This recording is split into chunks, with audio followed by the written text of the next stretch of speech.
People believe the hardest thing about wearing the bearskin is the weight of it, or the heat, or the way the chin strap bites into your jaw on a long summer afternoon. It is none of those. The hardest thing is learning that for the length of your watch you are not permitted to be a man. You are a wall. A wall does not flinch when it is insulted.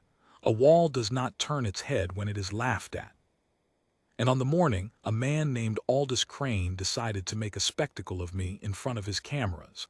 I had been that wall at the Iron Court Gate of Wexholt Palace for 31 years. I knew it would be a strange day before the sun had cleared the chapel roof. Charter mornings always carry a different air. The Kingdom of Varenmark grants its royal charter only a handful of times in a generation, and never lightly. A charter is not a prize you purchase. It is the crown's own word that a man and his house may be trusted to carry the king's name into the world. With it comes honor, and the great state contracts that follow honor. Without it, a man is only as large as his money, and money has a way of looking small in that courtyard, under those old stones. So the forecourt had been swept and the gilded railings polished, and by mid-morning the court had begun to gather along the colonnade in their dark coats, waiting. I stood my post. I always stood the gate. Younger men were given the easier corners. I had asked every year to keep the gate, because the gate is where the world walks up to the palace and looks it in the eye, and I had decided long ago that the world should find something there that did not move. I heard Aldous Crane before I saw him. You usually do with men of that kind. There was the low growl of 3 motor cars, and then a great deal of laughter that was meant to be overheard, and then the man himself came up the cobbles with a crowd of bright young people around him carrying cameras on long poles. He was a shipping man. Everyone in Varenmark knew his name. It was painted on the sides of half the cargo in the northern ports. He had built himself up from a single barge to a fleet, and he had decided, somewhere along the way, that a man who could not be told no was the same thing as a great man. He stopped a few feet from me and looked me up and down the way you might look at a statue you were thinking of buying. "There he is," he said to his people. "The famous toy, get this, get all of this." The cameras swung toward me. I kept my eyes on the middle distance, on the iron of the far gate and the gray sky above it, as I had been trained to do before half of those young people were born. "You," Crane said, closer now. "Step over here, stand by me.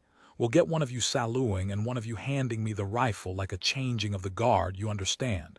It'll be wonderful. People love this old business." He waited. When I did not move, a thin crease of irritation crossed his face. "Did you hear me? Step here." I did not answer because the answer was not mine to give. I do not belong to the man at the gate. I belong to the crown, and the crown had not told me to move. That is the whole of it, and it is everything. But a man like Aldous Crane does not hear silence as principle. He hears it as a challenge. "Remarkable," he said to the cameras, his voice rising for them. "You see this? This is the kingdom in one picture. A man dressed up like a chess piece, too proud to move for the largest taxpayer in the province. This is what we keep paying for, theater, costumes." He turned back to me and snapped his fingers near my face twice as though waking a dog. "Hello, the age of statues is over, friend. Step over here." The crowd of tourists at the rail had stopped their own chatter. The court along the colonnade had gone quiet too.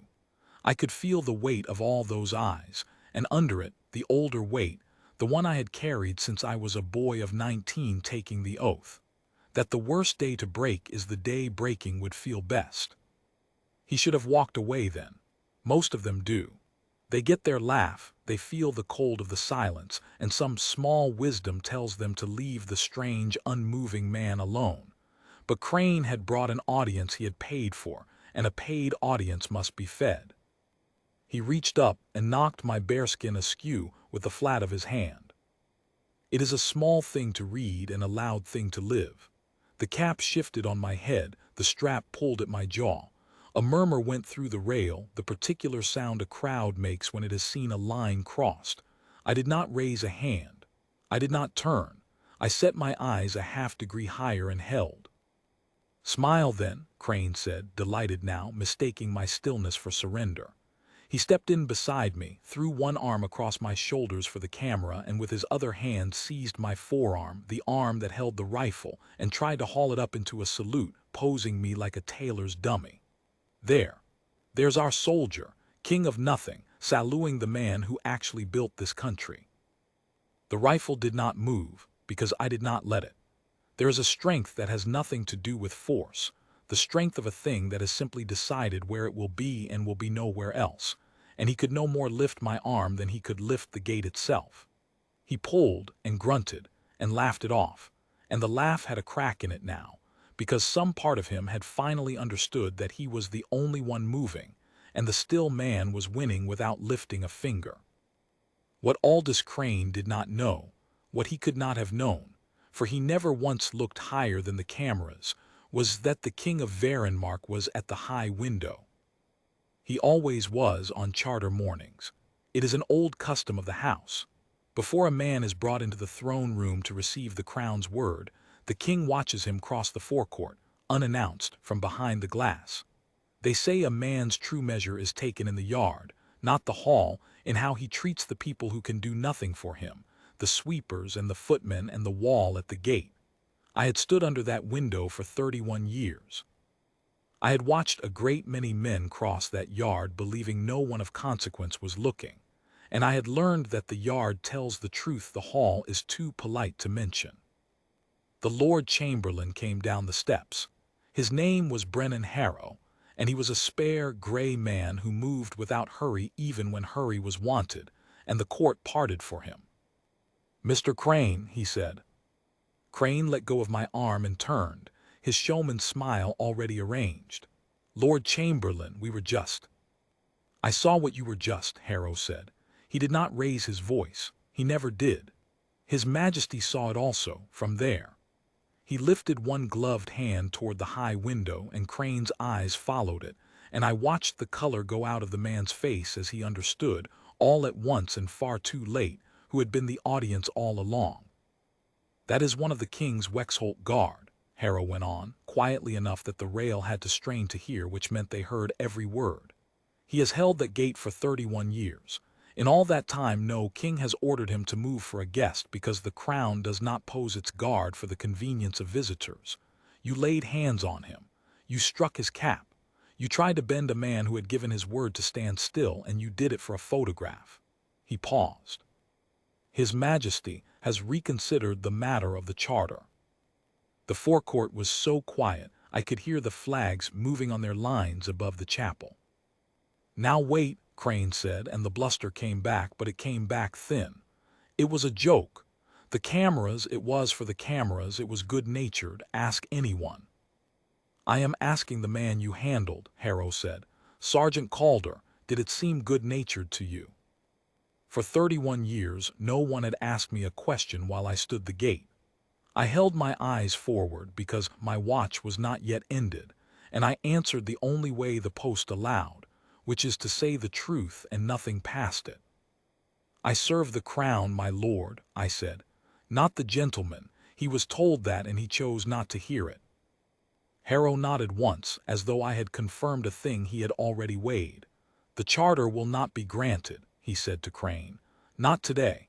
Not to a house that mistakes a man's discipline for a man's weakness.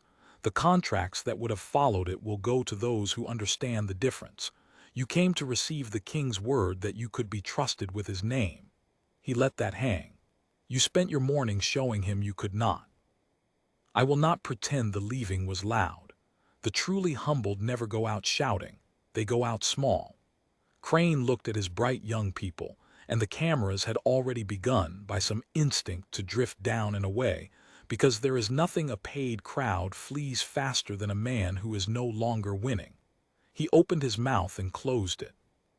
He looked for one moment at me, really at me, for the first time, the way a man looks at a wall he has just walked into in the dark, and then 2 of the palace footmen were beside him, not roughly, but with no possibility of refusal, and they walked him back down the cobbles to the motor cars he had arrived in. The laughter that had announced him did not see him off. He left in the kind of silence he had tried to break in me, and found that it weighed more than all his ships.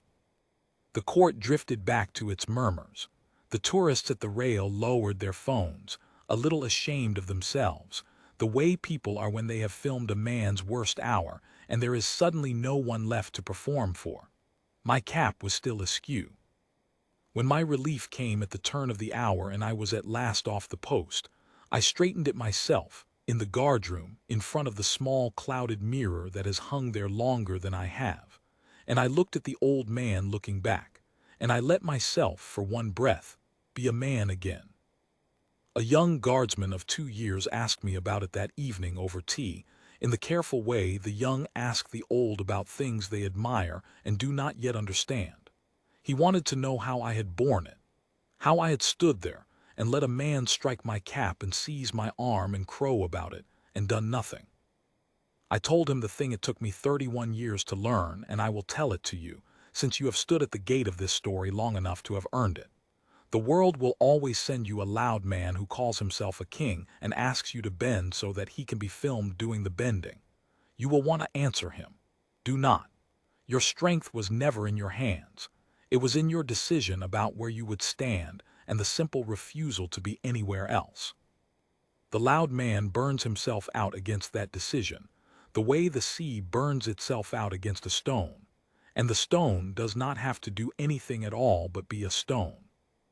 He went away with that, the way the young do, half believing it. He will believe it the rest of the way some morning of his own, at his own gate, with his own loud man in his face. As for me, I went back the next day and stood the Iron Court gate, and the day after that and a great many days after those, and no one has ever needed to ask again who, on that courtyard, was the king, and who was only the man who said he was. The window taught it long ago, and the gate has never forgotten it. The man who cannot be moved is moving the world the whole time. He simply does it without lifting his eyes.